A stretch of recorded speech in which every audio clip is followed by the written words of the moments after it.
What is going on, everybody? Welcome to the Go Lead Everything podcast. Phil here, and I have a terrific guest with an amazing story on the show today. This gentleman is the president and CEO of the Lutheran Church Extension Fund. I spent some time as an associate pastor of Memorial Lutheran Church and the headmaster of Memorial Lutheran School here in Houston. More recently, he served the Lutheran Church Missouri Synod as the chief mission officer, interim executive director of pastoral education, and executive director of the Office of National Mission. He holds a bachelor's from the University of Concordia, Nebraska, spent a year overseas at the University of Cambridge, and has a Master of Divinity from Concordia Seminary St Louis, wrapping it up with an MBA from Washington University St Louis. So pleased to have a beloved brother in Christ join me on the GLE podcast today. Reverend Bart, welcome to the show. Thank you, Phil. It's great to be with you. Thanks for the invitation. Yes, sir. I'm glad you could make it. So going from associate pastor to CEO of a major financial institution is kind of a unique journey for the typical pastor. So I'm curious, can you give us just a little story, high level, of how that came to be? Sure. Well, I often joke and say that other than those early first years in the parish, I've spent the last 20 years in the church doing everything that the seminary did not prepare me to do. So seminary is a great education. It's a great basis. And so that has been a blessing through all these things. But yeah, I was called to be an associate pastor in Houston. I had responsibilities as a typical associate pastor in a nice sized congregation, a lot of youth work, education work, teaching, all that stuff. But there was, of course, a great Lutheran school there. And so early on got pulled into just kind of teaching in the school, leading chapel in the school. But after I'd been there probably about 5-7 years, there were some challenges in the school. And so as churches typically do, had kind of a task force. Let's look into the school and how do we improve the school? And we put together a whole plan. It was like a 2 or 3 year plan on how really to more closely integrate church and school together and combine those ministries and really strengthen the school and use it for outreach and evangelism. And we started down that path, and the principal, who I loved, got a call across town to the Lutheran High School and left like the first week of July. And here we were, weeks away from school, and somebody said, "Oh, Pastor Day, you just need to be the head of the school." I was like, "No, I don't." And they're like, "Yeah, sure, you've been helping with this, Blue Ribbon Task Force. You've been working with Principal Lomar." Yeah, you don't want me to be the head of the school. And so I was sort of harangued into doing it or encouraged to do it. And we thought that would just be literally for a year. And it was a crazy year. It was accreditation year and all kinds of stuff happening in the school. Katrina was right around that time, and we had kids coming in. And when we went to call a principal, we just couldn't really find anybody that the school and the church was happy with. There were a lot of great candidates, either, just weren't ready to leave where they were, had kids or whatever. And so they kind of asked me, do you want to stick it out and stay in the school? And so I did. So I started going back to school to get a master's in education and administration, and just kind of dove in completely into the school. And I would say that was similar to my other shifts, where I never really sought these things out. Doors were just open, and really just mentors and people encouraged me along the way, and then really kind of came alongside and helped, supported me, coached me, groomed me into those positions. So I kind of fell backwards into a lot of these things. But the school was a great experience. It was certainly different than serving just kind of regular in the parish, and had to learn a lot of things about leadership and administration and finance and all those kind of things, just relationships and how you keep things together. Faculties can be like, herding crazy cats all the time, and you got love the kids. Parents are sometimes a little crazy, but just learned a lot. And in 2011, I was invited to come to St. Louis for an interview for not really any position in particular. Matt Harrison had been elected president. I had done a lot of work with him through World Relief and Human Care through the years, and he had several open positions and just wanted me to come to St. Louis and kind of see what they were up to. And I told him I wasn't really interested in kind of joining the church bureaucracy and working in the headquarters and being away from the parish and the school. But they had a new opportunity for national mission, and that was a new thing at that time in the restructure. So Synod was being upended, and probably 14 programmatic ministries that have been under various boards and commissions and committees were all coming together in national mission. and we were kind of asked to restructure the whole thing. So that was a super exciting time. I think they wanted somebody who was a parish pastor that would try to keep things theologically anchored. They wanted somebody who had school connection, because school ministry is always a big part, youth, education, all those things, the mercy work. So that was great. And as you mentioned, while I was there, they wrote me into doing other things. When I was chief mission officer, I was actually my own boss for like a year. It's pretty great being your own boss. If you've never done that before, you should try it. Rarely told myself no. I thought I had a lot of great ideas. But I didn't want to be the chief mission officer of Synod. We had talked about that, but I felt like, again, it was just kind of a step further away. Leaving the parish and the school, as difficult as that was, I felt like serving Synod in the national mission office, I at least had the opportunity to impact in a positive way more broadly across the entire Synod. So sport, youth work, or mercy work, or parish nurses, or disaster response, whatever, on a larger scale than what we were doing at Memorial in Houston, as great as that work was. And so I never would have left Synod. I was perfectly content there. And then several years, 3 years ago now, 3.5 years ago, I was nominated for Lutheran Church Extension Fund. And I was like, I'm not a banker. I mean, who the heck is nominating me? LCEF is a $2 billion financial institution of the church. And I talked to some people on the board, and they said, no, we're not just looking for a banker to run LCEF. We've got a lot of financial technical acumen. We're looking for some different things around leadership and growth, and we think that you have some of the skills. So we think you should just be open to it and, interview and go through the process. And so I did, Phil, and I really never thought that I was going to be selected when I was down to being a finalist, and you go through all these interviews and everything. And I thought for sure another individual who I knew of was going to be selected, and lo and behold, they asked me to lead LCEF. So wow. All of these things have just really been great opportunities. And I think that's a key takeaway for folks that are listening around leadership is if you're a true leader, you need to open the door for other people to have opportunities that they may never seek out on their own. I really was not seeking out these things.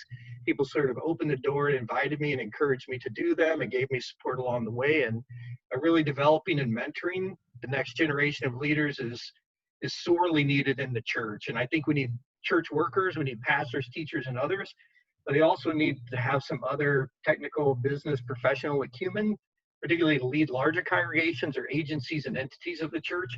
We've not always done a really good job identifying and cultivating those people. And I just feel fortunate that people allowed me the opportunity to do that. So that's kind of been my journey, and been at LCEF now for coming on 4 years. And again, I have no desire to leave LCEF, but the way things have gone for the last 20 years, I'm always just kind of waiting for the Lord to open the next door, see where I go. And hopefully someday, actually back to the parish. I keep telling my wife, at some point in time, we're going to retire back either to Texas or Wyoming. And I would love to just have a little church and a little school and just preach and teach again, because certainly love doing those things. Wow. I resonate so much with your story, because I feel like the positions I've gotten in leadership through my life, it's almost like they came to me, and these opportunities present themselves. And so I resonate so much with that, and really being open to taking those and hearing advice from other leaders as well that can lay out that vision for you. Maybe you can do things that you didn't even know you could do. I think those good leaders set that vision for people, I'm really curious though, as an associate pastor, you started off going to be a pastor, and for those that may not be familiar with pastoral ministry or Lutheran Church Missouri Synod, can you talk a little bit, just to give some brief background on, maybe what the call process is about, what you go through kind of when you're deciding that you want to be a pastor, and then talk a little bit about the Synod and the role it plays in the church. So I'd say the church recognizes that there is certainly some internal call or desire on the part of people to at least explore the opportunity. For me, that was a really early on experience, basically with all through elementary school. I went to a small parish in rural southern Illinois, but I had a Sunday school teacher who was like golden. And I was horrible in Sunday school. I was like hell child. I mean, I never shut up. I asked questions. And this guy he had this group of us for probably like 5 or 6 years. And sometime around middle school, junior high, he just sort of got me in the corner and said, Bart, I've really been praying a lot. I just really hope that as you grow up, you'll really think about being a pastor. And I was just sort of blown away. And then some other people in the congregation. So I had that sort of encouragement from others. And I certainly was very active in church and did things all through high school, but always sort of resisted and just, felt like there was a possibility there. Maybe I had some skills and abilities to serve the church, but I wasn't really sure. Um, so I think in the church, everybody always has there's sort of this inner wrestling of whether or not you should do that. I think that's really for Lutherans, that's really only confirmed sort of that that internal call is real when the external church actually calls you and ordains you. And that means you go through, for us Lutherans, a pretty long process of an undergraduate degree and 4 years of seminary and some kind of internship. And the church decides that you are worthy, not just academically, but spiritually fit for First Timothy kind of work of pastoral ministry. And I think until that day, when the church does that and confers the call, in my case to Memorial, and that's where I was ordained and served, that until then, you're sort of working through that process of the call. So Lutheranism is great because we understand those vocations that God gives us and our stations in life, and he sets us certainly in our families, and he sets us in the church, and he sets us in the world, and sets us under the government, and he gives us blessings, and he gives us responsibilities in all of those realms, and none of them are more important than others. So no one believes that, sort of your Lutheran pastor life is some kind of a higher calling and a higher vocation than you have as a child or a parent or a worker or an employee. They're all unique to us. So, but I was certainly developed in thinking along those lines. And Concordia, Nebraska was a great place that I cultivated my faith during college, and I did pre-seminary work there, which was pretty academically rigorous, and that was sort of the washout time to see if you could sort of hack the academic requirements. And then seminary was quite good too, and it wasn't just about academic, but it was around sort of the formation of what does a pastor do, how does a pastor care for his flock, how do pastors preach, how do they care for people in good times and in bad, and what does that look like? And that's a lot of leadership and development and coaching and mentoring too. So, yeah, I'm amazed today when you see there's so many pastors of churches that may have very little training, and I love how the Lutheran Church emphasizes that, Timothy, that you're talking about, and training as pastors. Learning Greek and Hebrew and really understanding all of the scriptures in detail. And can you differentiate a little bit between the Lutheran Church Missouri Synod and maybe other Lutheran denominations? Because I know the name Lutheran gets thrown around a lot today. So what do we mean when we say Lutheran, just for our listeners? Yeah, it does get thrown around a lot. And Lutherans that are typically in the news that you hear about are typically not the Lutheran Church Missouri Synod. The media likes our larger sister synod, the Evangelical Lutheran Church of America, the ELCA, which was a merger of several smaller Lutheran church bodies in the United States in the early 80s. And they merged together and have become the largest Lutheran church in the United States. But they're very liberal and very progressive, not only sort of in kind of social justice type issues, but also theologically very liberal. And when I say that, I mean basically their view of the Bible, and whether the Bible is inspired and truthful and given by God, and whether it's the only rule and norm for our life, or if it's just, sort of a book that has some stuff in it, a lot of fables and myths and things like that. And that's the ELCA. And I have lots of friends in the ELCA. I used to joke that when I was working across the street at Synod, I was the last person in the Lutheran Church Missouri Synod, literally, including President Harrison. I was the last one who could walk into the ELCA headquarters at Higgins Road and been known by anybody in that building, including the president of the ELCA, because I was left kind of one of the lone dogs at the table on all the inter-Lutheran relationships. So I have plenty of friends and folks that I know in the ELCA, but they're very proud of their stances, which are quite progressive and quite liberal, including their views of God and the Bible and salvation and everything else. The LCMS is very different. We have just a very orthodox view of Scripture, that this is the inspired Word of God. It is inerrant. It's not full of falsity and myth. It is the truth and the only rule and norm by which we live. And so we take the Word of God very seriously, including when it clashes with culture and what the world thinks is right and wrong today. And so we set our reason aside and don't allow it to trump Scripture, but Scripture rules supreme.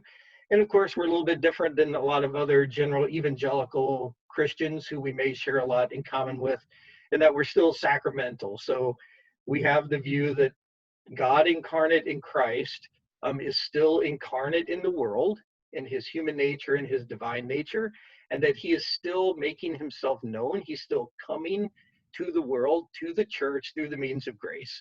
So the baptism is a real thing. It's not a sign and a symbol. It's not my commitment to God. It's actually God baptizing me and burying me together with Christ in his death and resurrection. We believe absolution is really forgiving our sins, that pastors can stand in the stead of Christ and can actually forgive sins or bind sins. And we believe that the word of God is preached, and that in the sacrament of the altar, Christ is actually really, truly there for forgiveness of sins, life, and salvation. So I like to say that the Missouri Synod is kind of, people grouse about us because we're dead orthodox, but we actually still believe stuff.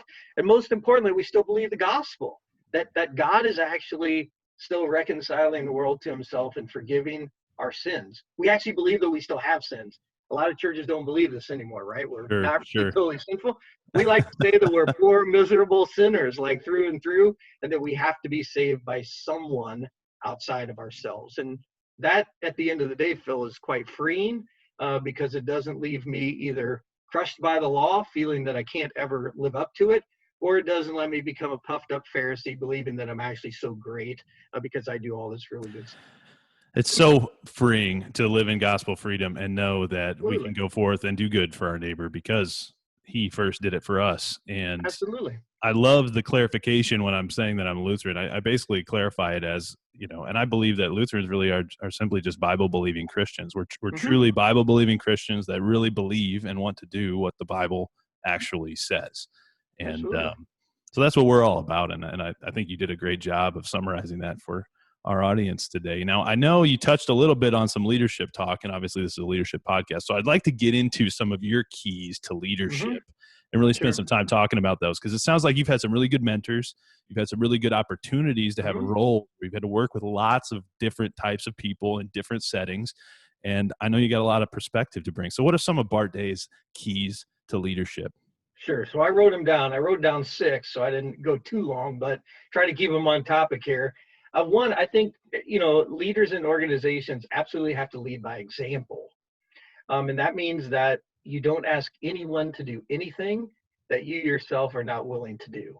I think you got to be prepared to work extremely hard. If you're going to be a leader, this ain't no 40-hour-a-week job. I will just with people within the church and say, you can rest whenever you get to heaven. Until then, there's work to do. So I think leaders actually have to step up, and you actually have to lead, and people have to see that. And it has to be genuine and understood by people to believe that you yourself are actually all in, particularly in a non-for-profit. You are all in for the mission, vision, core values of the organization, that this has a purpose far bigger than just, returning money to shareholders, that there is a real upside here. So I think you have to lead by example. The other one that I would say that I've learned over the years, and this is difficult for leaders because it means sort of stepping out and stepping up, is you cannot micromanage people. Leaders do not do the work. They do not accomplish the day-to-day operations of any organization. So I think the leader actually has to simply create the environment, create the culture where success can actually happen. Now, I understand that success and what that environment looks like might be different from place to place, but I used to call it clearing the weeds when I was at Synod. I wanted to know from my people that I was leading, what can I do to clear the weeds? What can I do to kind of keep other people out of the way from doing things? So you can't micromanage people. That one goes into the third one, which is you have to hire people that are a heck of a lot smarter than you are, and you should hire people who have as much or more drive than you do. And I learned from a mentor in Houston back at Memorial that you actually ought to hire people who actually want your job and are pretty aggressive about wanting your job. My dad used to always say that if you're the smartest person in the room, then you are in the wrong room. You need to surround yourself with really kind of go-getter, self-motivated people. So Learn from people outside of your narrow worldview. That was something that I learned in Houston, particularly at the school where we had kids from all over the world there and parents from all over the place and very different viewpoints. And not only were not most of them not Lutheran, but a lot of them weren't even Christian. And they had a very different view of what education is or why their kids were in the school. I mean, me as the pastor and head of school, I thought I knew why they should be in our school, but they had very different views. But I think those are the kind of people a leader wants to surround themselves with, because those people will push and drive, particularly if they see you leading and creating the culture for them to succeed and not micromanaging them in their day-to-day work. I think you nailed how those two go so closely together, not micromanaging and hiring those right people that have that drive and maybe want your job. And I've always kind of believed that good leaders, they almost work themselves out of a job. And it's not that they don't do that work. It's that they set up that organization so it's not reliant on them, which is really kind of a selfish sort of way to run an organization. If everybody's dependent on you, then you become this bottleneck for it. And that's that importance, I think. And I love those 2 points. Don't micromanage, hire people smarter than you with as much more drive and that want your job. I think that's great. Yeah. The other one is, or the fourth one is, and this, if we talk about sort of creating a culture of innovation, which is what we've been working on at LCEF, is do not be afraid to fail. And you should actually create an environment where failure is okay. And you don't punish failure. If people are truly trying to be creative and innovative. Now, you need to fail fast, you need to fail often, but you most importantly have to learn from that failure. And then when you get back up and go the next time, you implement what you learned in the past and you keep driving on. Now back to those other higher level things though, I think when you talk about kind of the leader, CEO working themselves out of a job, and that if any organization is so dependent on you, you probably created a toxic role for yourself in the organization. But I think what the leader has to do is they should actually be the one that is setting with the board, probably the high level vision and direction of the organization. And that means, particularly in non-for-profits, you have to have a clear mission statement. People need to understand, and you need some vision, some very kind of audacious thing that you're ever chasing after. And then you need core values that can be articulated and understood by people. And then you need very clear, sort of definable targets that you're going after. I think that mission, vision, core value targets, cascading that down through the organization, and they shouldn't just be kind of a mantra. They actually have to be lived. I oftentimes tell people that probably there are only about 25% of the employees at LCEF that are members of the Lutheran Church Missouri Synod. Great majority are not. Now, the great majority of those folks are Christian by far, but many of those people, I mean, I'm talking about people in banking and finance and all the rest. They're well-seasoned professionals at LCEF. Many of those people could go to other organizations and get paid more money than they're paid at LCEF. Yet they stay, and they stay for a very long time. And that's because they believe there is a higher purpose that's clearly articulated and lived at LCEF. So when they're working our investment portfolio or underwriting loans or whatever they're doing, they actually understand that we are growing ministry opportunity. We're not doing ministry at LCEF. We're not the parishes and the people on the ground. But we're providing resources and services to them that allows them to actually grow ministry opportunity. And my people understand that. They believe that. We work very hard for them to see that by either getting people out of the office onto the ground to see stuff that's happening, or bringing ministries quarterly into LCEF to talk to our people, because I think this higher value and purpose is becoming more and more a driver in the workplace today. I just had lunch with a young man who is a convert to Lutheranism. He works at Boeing. He has a tremendous job. He's being given all of the sensitivity training and how everything needs to change in the current climate. And he wants out. I mean, he's making a lot of money at Boeing, but he actually wants to do something that has value and purpose, like that's serving the church. But he's not going to go to the seminary and be a pastor. That's not his thing. Right. He's like an accountant. I mean, he's a finance guy. So he's coming to have lunch with me to say, can you help me connect my God-given talent and vocation with an actual purpose where I feel like there's real value? And I don't care what your non-for-profit is and what your angle is. I think today that stuff is more important than ever. And typically in an organization, to create that kind of culture, and to get a mission, vision, core values that are lived, that really should be coming directly from the leader. And that should be a primary focus of the role, not that micromanaging in the weeds. Hire the right people to run the functional operation. You keep those larger, more aspirational goals and directions and drive out in front of the entire organization.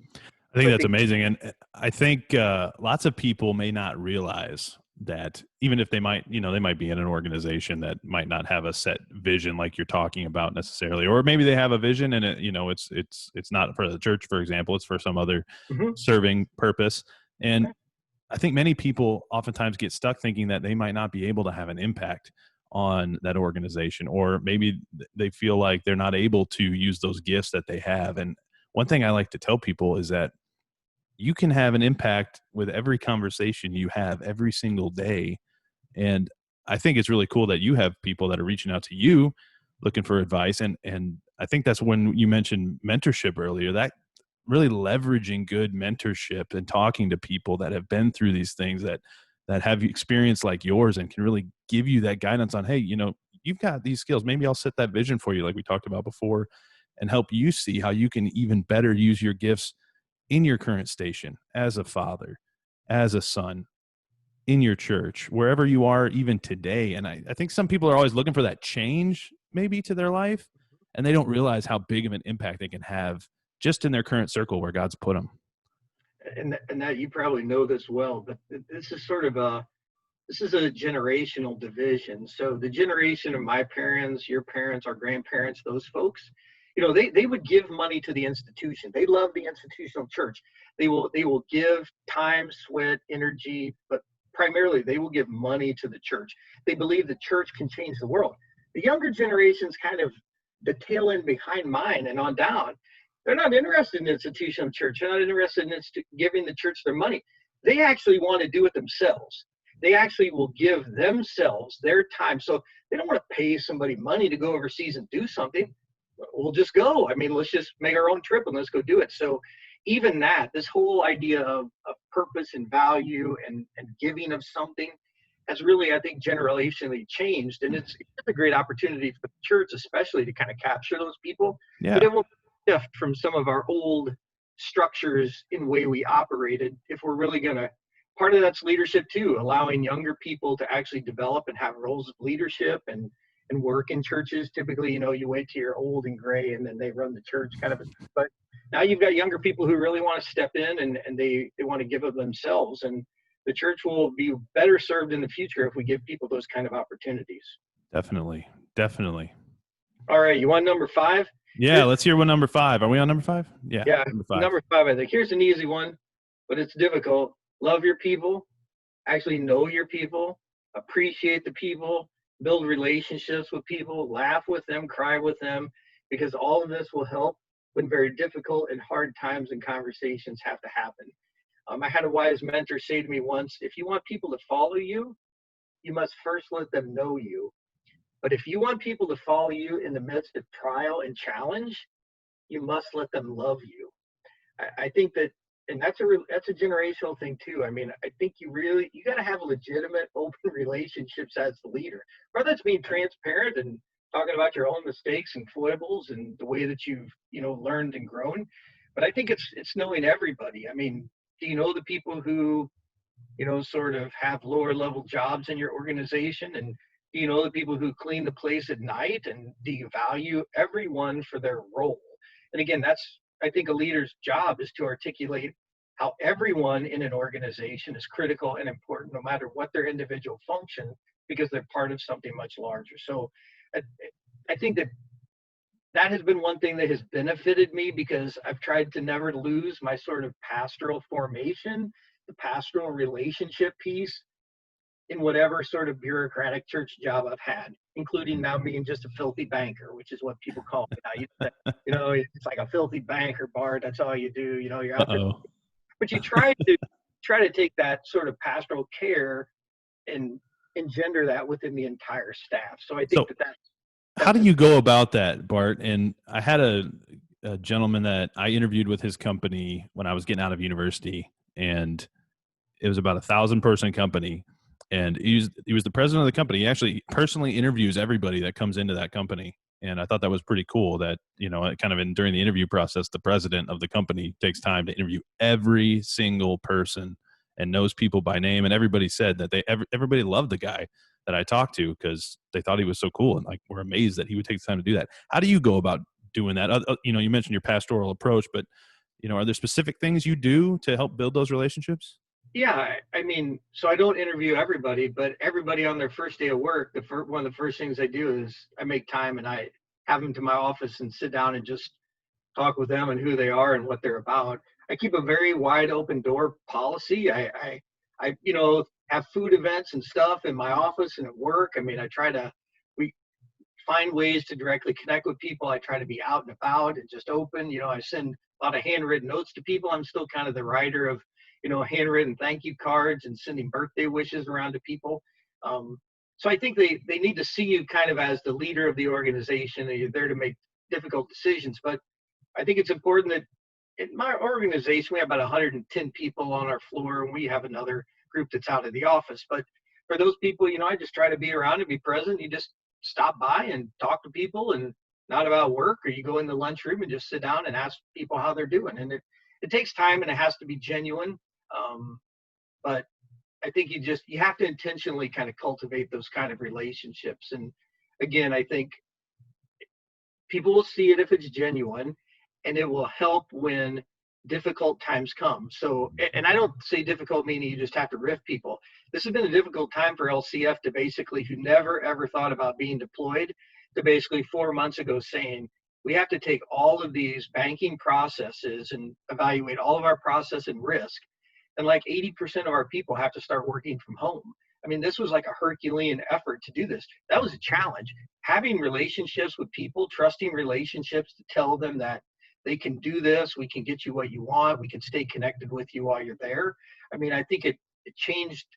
We had a healthy culture and environment that even helped us with the hurdle of just trying to get people to be comfortable working out of the office when they weren't together with their teams in a normal fashion. Zoom and all kinds of things have been great, and people have learned new ways to connect. But I think it really does help. So yeah, I totally agree. What's number 6? Number 6, the last one, you have to be willing to evaluate yourself. I love Korn Ferry. They do 360s. I think leaders should probably every 3 or 4 years have a complete 360. Korn Ferry is great to do that.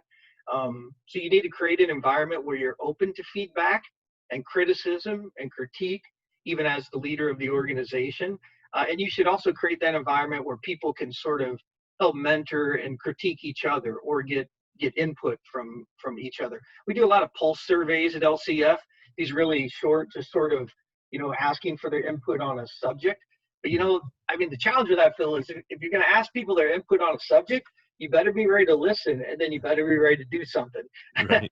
and that is as important as asking is actually doing. But I think the self-evaluation, formal and informal ways, because leaders should be lifelong learners. They should never stop. So when I was in the parish at Memorial, I was going to Notre Dame because I wanted to get a degree in liturgical studies because I was going to serve there. But then I ended up going to the school, so I started a master's in education because I needed to do that because I thought I never finished that degree either. Because then I came to St. Louis and got to LCF, at least finally went and got the MBA and finished that. But I think part of this is the leaders should be learning all the time. I think good leaders can serve, I was going to say in almost era. I think a good leader could serve basically in any corporation because it's not about knowing the technical skills of the operation. You ought not be down in those weeds. So those leadership skills, and while I know that there are some things that are just inherent in people that can't be learned, I still tend to believe that probably 80% of leadership can actually be learned. If people want to study, they want to get down in it, and if they want to actually learn the tools of the trade, whatever kind of industry they're working. So yeah, I agree with you. And I think we oftentimes get stuck on the technical. I see so many times where some of the best individual contributor type people get into roles where, maybe they're not the best fit for that role. Or, you talk about 360 feedback.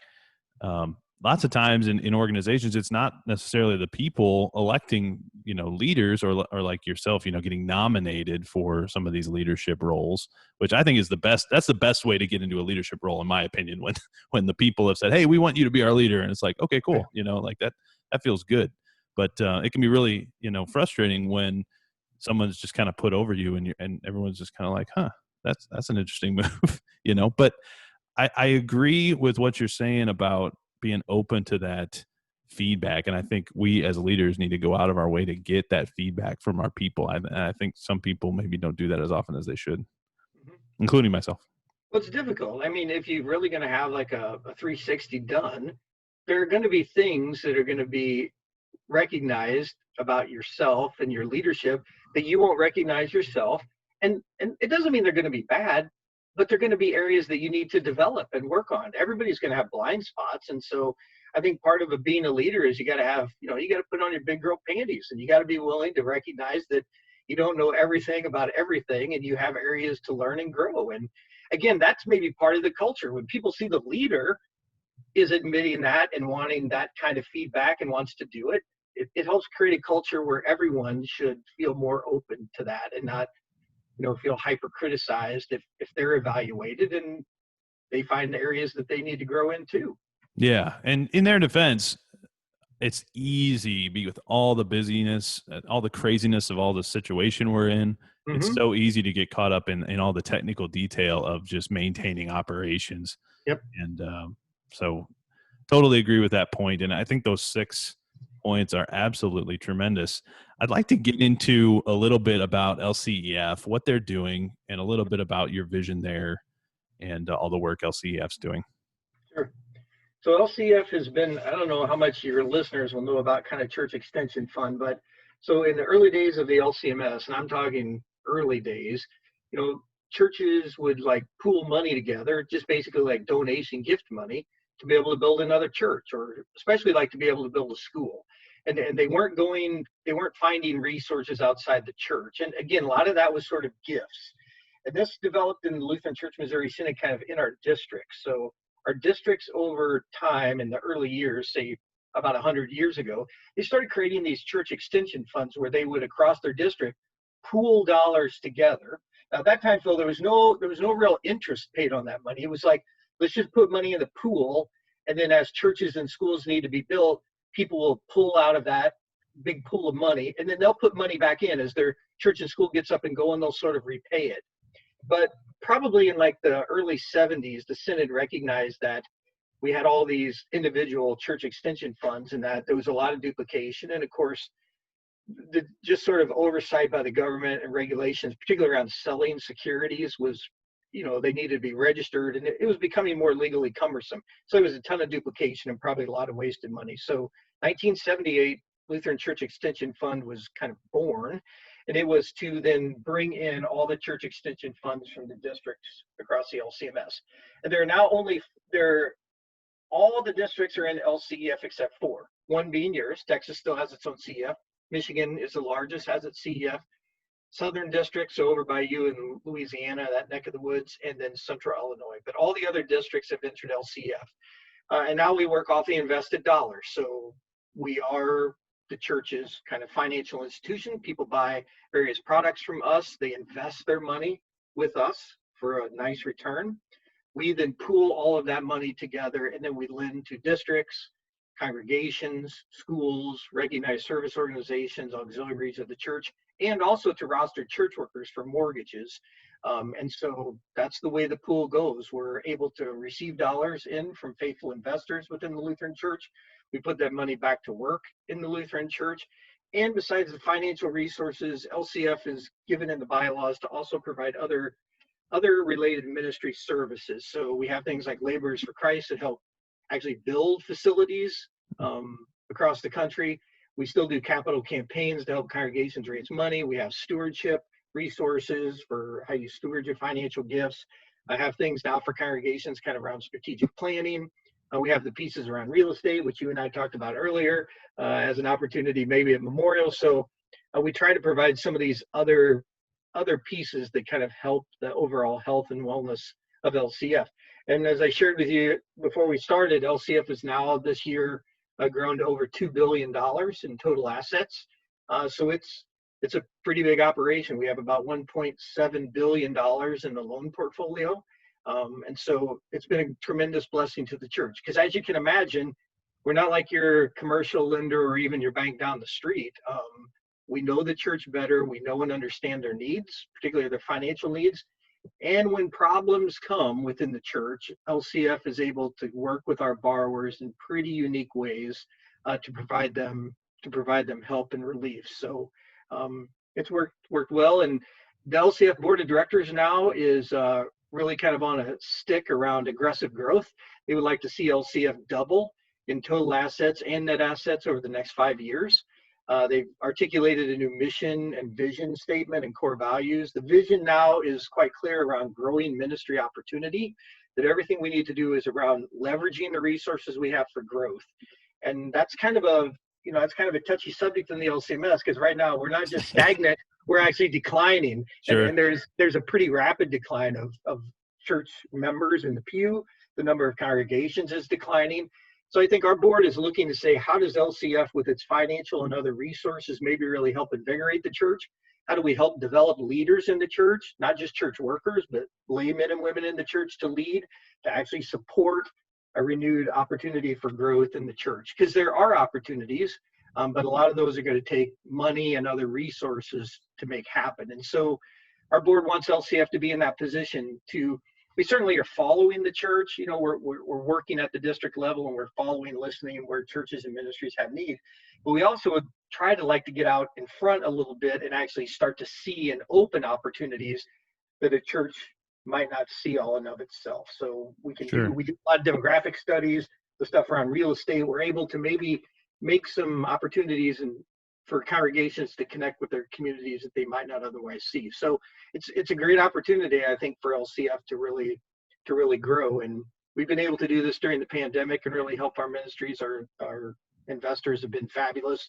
This year, really unsolicited, we brought in kind of net about $125 million in investments this year. Because all we did was we told people LCF exists to do extraordinary things in extraordinary times. And our borrowers need us right now, and some of them need help, and the investment dollars just come in. So they're very, very faithful in supporting the church in good times and in bad. So we're looking forward for growth and expansion and seeing that happen across the Synod as the Lord blesses. What a cool mission, and obviously a super cool time to be doing things. And I know a lot of congregations out there, you know, one of the biggest areas they're challenged is really being good, faithful stewards of their finances. And I'm curious if you have any insight into where you see congregations can improve in managing finances or just get smarter overall with how they manage their finances. Yeah, I think a lot of that has to do with lay leadership. You know, in too many places, the pastor is kind of stuck doing that stuff. It shouldn't be that way. It doesn't need to be that way. So LCF has been trying to provide, and we've talked about in the future, providing more resources around just bookkeeping and accounting, and how you a lot of times we find out when people come to us for a loan, we start asking for financial information.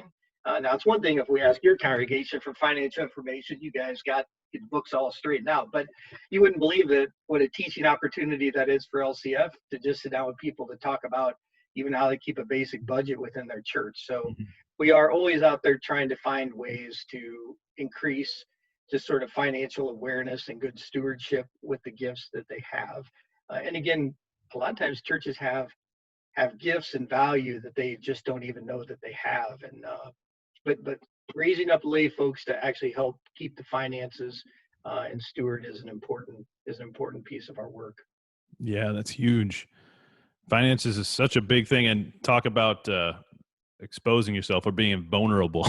I've had to do a lot of learning, and I'm still learning a whole lot related to finance. And, you know, I'm not sure when you began really digging into finances, but, you know, I'm sure going to be the CEO at this financial institution, that had to be a little overwhelming for you. How'd you kind of deal with that and wrestle with that? Yeah. Well, I wanted to say at first, my first forays into finances were at Memorial back in the old church office, like months after I had been there. And I remember one of the very first meetings. This was kind of one of those mentoring moments. The individual gentleman is no longer, they don't live in Houston anymore, but we were talking about church and finance and everything. And he just basically said,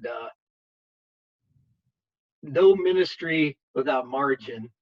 And he's like, and people would talk about the ministry like that it could just sort of drive over the budget and finances.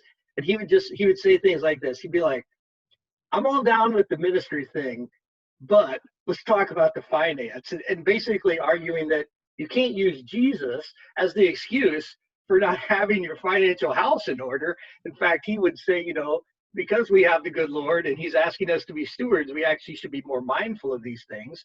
And we actually won't be doing any ministry at all if we don't have any margin and we run our church and school into the ground. That's going to be great because now we have nothing left. Right. So, I learned some of those lessons pretty early at Memorial, and there were a lot of really, really savvy business people around Memorial that sort of helped. They weren't teaching me sort of how to do finances, but they were certainly giving me a framework of how finance works within the church. And when I came to the LCMS at the school, even at Memorial, I had to do a lot of stuff with finance, but we had a great bookkeeper and he taught me lots of things. And when I was at Synod, I was asked to oversee a fairly robust budget, particularly when I was CMO. I had all international mission work and pastoral ed, and I had the bulk of the entire Synod budget that was sort of under my tutelage. And I had a whole accounting department and a CFO, and they ran the nuts and bolts. But so, I guess I would say that I've learned over time. Now, coming to LCF was different, and it wasn't about running a budget or even the size of the financial institution at $2 billion. It was more the actual operation of LCF and how it is funded and how it repays investors and how it safeguards itself from loss, interest rate risk, how you balance assets and liabilities on your balance sheet, and capital asset ratios and liquidity and all the rest. Because LCF is a church extension fund. we're not FDIC insured. Mm-hmm. So our protections are internal protections around how much we're capitalized and how we set aside loan loss reserve and protect ourselves and liquidity rates and all the rest. So what was more kind of daunting, Phil, was sort of learning how that model works. And what's interesting is, so I jumped in and learned that, and I would argue now, for the first 40 years, LCF lived in a rising rate interest environment, and then we started living in a declining rate environment, and now we're living in like a zero rate environment. Sure. And some of the fundamental ways that we run and operate LCEF probably have to be reconsidered for future growth, and we have to find some new financial structures in which to live. So part of that was going to school to get the MBA, was just to actually engage in those kind of conversations. But again, LCF is blessed with tremendous people that have a lot of expertise in banking and investing and other things, and we pay them to do those things, and they steward, I guess, very, very well. But it was a bit overwhelming. But probably all leaders should feel a little bit overwhelmed. When you take on a new thing. At least for me as a leader, I'm kind of a type A. I like a little thrill and excitement. Who wants to go take a new job to be a leader of an organization that you've got it all figured out? You can just whip it down the first day. Part of this is sort of the desire to do something that is bigger than you are, put your skills kind of to the test, kind of get in there and, chew on things and learn. And so that's what I've been able to do in all these. That goes to your point about always being someone that's learning. And Mm-hmm. a lot of the best way to learn, obviously, is by experience. I loved your comment about people giving and wanting to almost give outside their means when, they're trying to be stewards of what God has given them. And I think it's so important as leaders. We've all been given gifts by God, and we need to be good stewards of those gifts. But you can't just go giving things that God hasn't given to you to give. That whole concept is just shocking to me, that it's like, great, you're really generous and want to give of yourself, but God hasn't given it to you to do that. So Right. I think it's so cool that you're doing what you're doing at LCEF, and it sounds like an amazing opportunity and some really cool activities going on. Tell us a little bit about anything else going on in your world and where people can find you. I don't know that there's much else going on in my world. I'm just staying busy with a wife and 6 kids, and I'm still, trying to get completely out of my house and into flight. And so I'll get another one graduated from college and high school this year, and that's a good thing to see how the Lord blesses them and raises them up, and the good things that they will do. What has family taught you about leadership, Bart? Family has taught me a lot of humility, and that a lot of patience. It's taught me to laugh a lot at myself and with my kids and with my wife. It's taught me a lot about forgiveness, that you better be willing to dole it out because you need a lot of it yourself. So family has been really, really formative. My family has been extremely, extremely supportive. As you can imagine, when you're a parish pastor, you're just kind of sometimes like a chicken with your head cut off. Just the schedule, I mean, you make plans, and then somebody's in the hospital and you have to go, or somebody dies and you have to do a funeral. I mean, it's wonderful. It's all great stuff, but it's a little chaotic. And there's just sort of a unique sacrifice, I think, that pastor families make around time.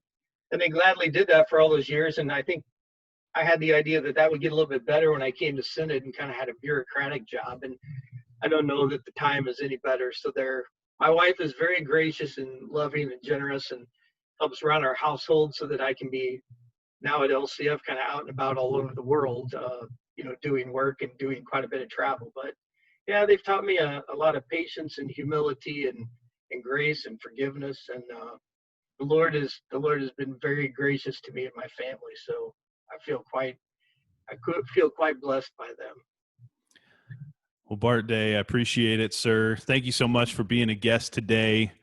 Absolutely. Got nothing but brotherly love for you. What else you got for us?